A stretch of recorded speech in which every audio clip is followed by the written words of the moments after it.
صلی اللہ علیہ وآلہ وسلم کی عمر مبارک اب 2 سال ہو چکی تھی۔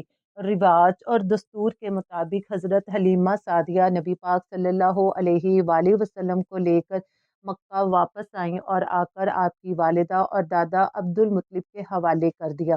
مگر حضرت حلیمہ سعدیہ اور ان کے تمام گھر والوں کو نبی پاک صلی اللہ علیہ وآلہ وسلم سے بے حد محبت اور الفت ہو چکی تھی، اور حضرت حلیمہ سعدیہ یہ بات بہت اچھی طریقے سے جان چکی تھی کہ اس بچے کی وجہ سے ان کا گھر برکتوں اور نعمتوں سے بھر گیا ہے۔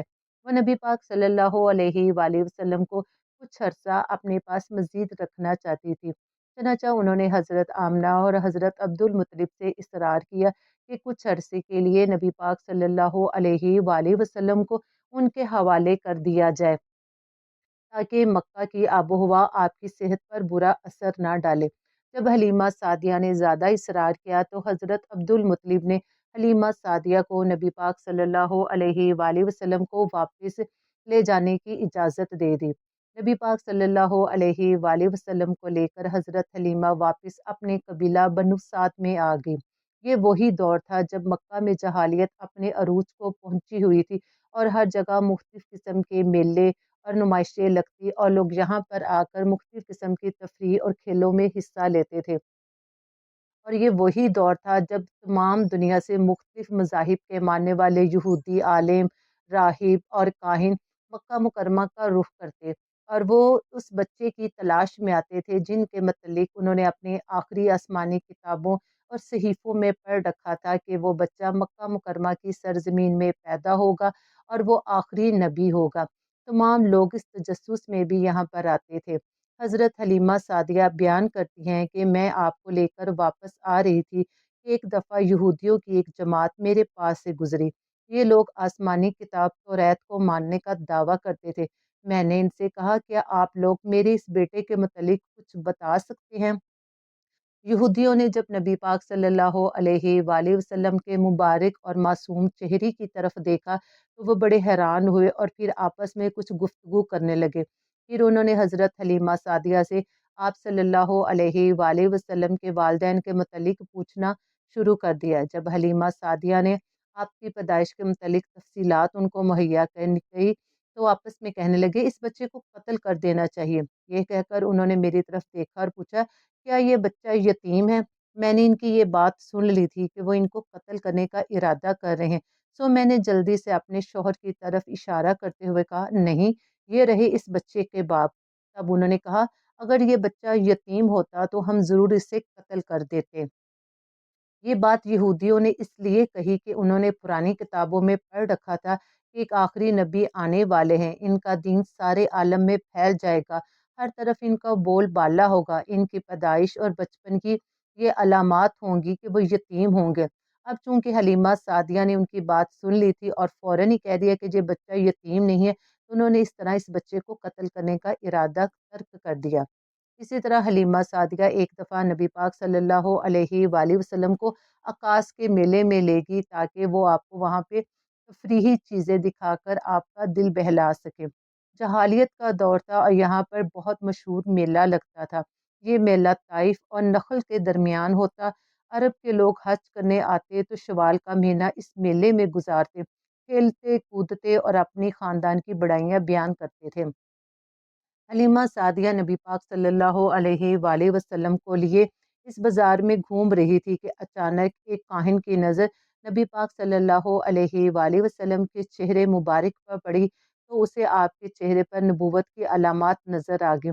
اس نے نبی پاک صلی اللہ علیہ وآلہ وسلم کو جو ہی دیکھا اس نے چلانا شروع کر دیا، لوگوں اس بچے کو پکڑ لو، لوگوں اس بچے کو مار ڈالو۔ حلیمہ اس کاہن کی بات سن کر گھبرا گئی اور جلدی سے وہاں سے چلی گئی۔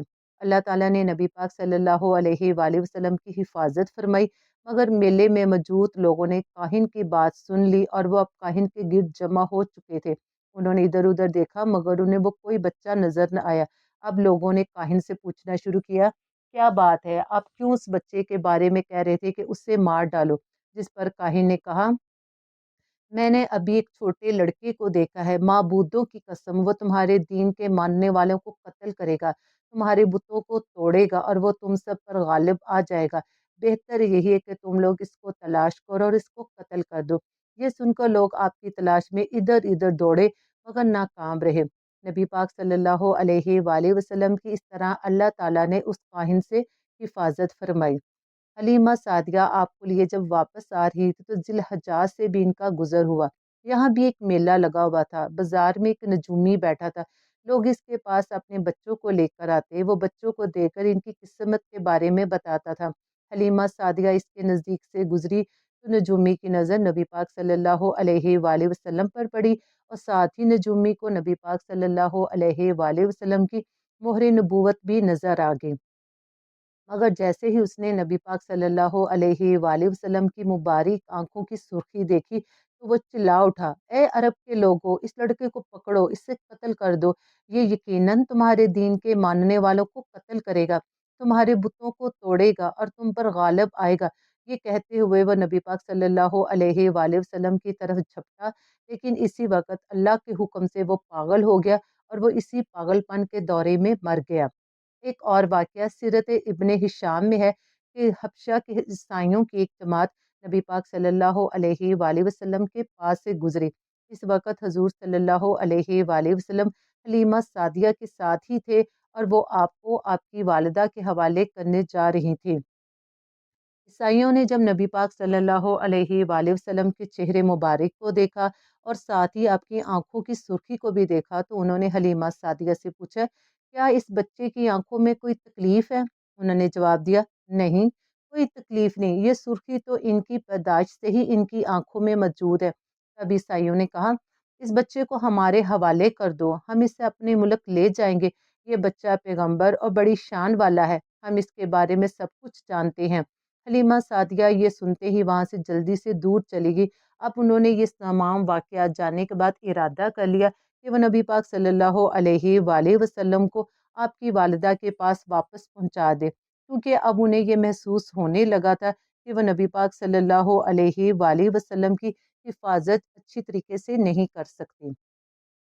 اسی طرح ام ایمن جو نبی پاک صلی اللہ علیہ وآلہ وسلم کی والدہ کے ساتھ ہوتی ہیں، وہ بھی ایک واقعہ بیان کرتی ہیں کہ ایک دن مدینہ کے دو یہودی میرے پاس آئے اور بولے، ذرا محمد کو ہمارے سامنے لاؤ، ہم انہیں دیکھنا چاہتے ہیں۔ ام ایمن نبی پاک صلی اللہ علیہ وآلہ وسلم کو ان کے سامنے لے آئیں۔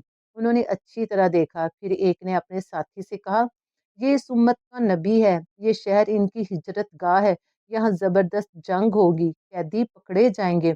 آپ صلی اللہ علیہ وآلہ وسلم کو والدہ اور ام ایمن کو یہودیوں کی جب اس بات کا پتہ چلا تو وہ بے حد خوفزدہ ہو گئی اور انہوں نے نبی پاک صلی اللہ علیہ وآلہ وسلم کی اور بھی زیادہ حفاظت سے رکھنا شروع کر دیا اور ان کی پرورش شروع کر دی۔ اگلی قسط میں ہم نبی پاک صلی اللہ علیہ وآلہ وسلم کے چچا ابو طالب کے ساتھ پیش آنے والے ان کے بچپن کے حیران کن واقعات اور معجزات کو بیان کریں گے۔ پلیز اس سے پہلے چینل کو لائک اور سبسکرائب کرنا مت بھولیے گا تاکہ ہم اپنے پیارے آقا صلی اللہ علیہ وآلہ وسلم کی زندگی کے پیارے پیارے گوشوں کو تمام لوگوں کے سامنے میں بیان کر سکوں۔